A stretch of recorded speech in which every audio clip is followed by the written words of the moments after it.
final chance.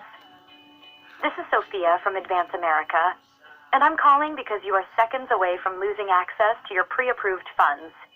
These funds are waiting to be deposited directly into your account to help with urgent expenses. But time is running out fast.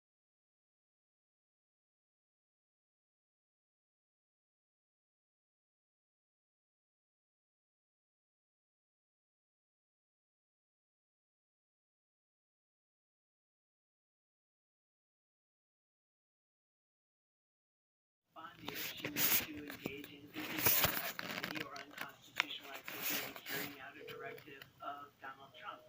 But I think before we even get to that, it would be important for her to make clear